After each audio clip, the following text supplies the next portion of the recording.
Carol worked her shift the next day as a special needs officer for Peterhead Council, while her husband served as a county court sheriff officer in Fraserburgh.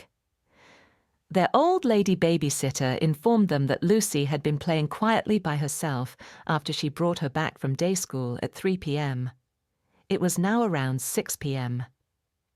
"I have barely heard a peep out of her," she said. Carol and Richard McGowan came across Lucy in the family living room. She was standing in front of the long mirror that stretched horizontally by the table. Her face was so close to the glass, it was almost touching. "Yeah," Lucy says to the mirror, "I think that too sometimes." "Lucy." The child turns around and looks at her parents, while they both look at the mirror. The only thing they see is the reflection of their daughter.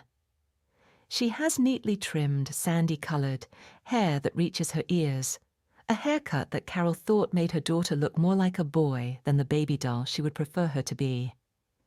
"What are you doing?" asks her father. "Talking to my friend." Her parents look at each other. "And who is your friend?" Richard asks.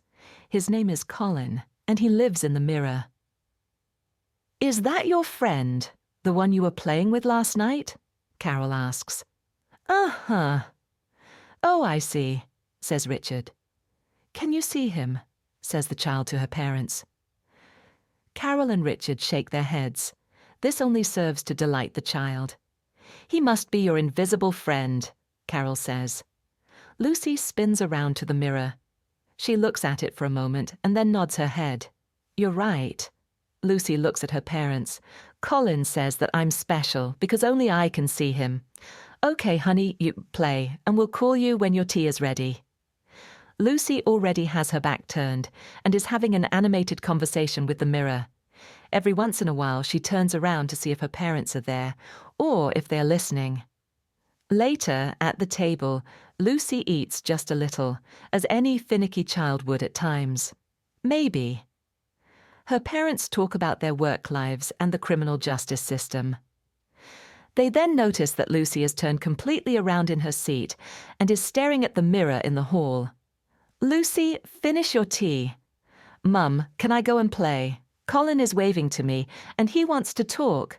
"No, not until you've finished eating." The child eats a little more before she is excused from the table. Lucy scampers off from her chair while her parents continue with their dinner and conversation. At one point they stop because they hear Lucy talking in the hallway.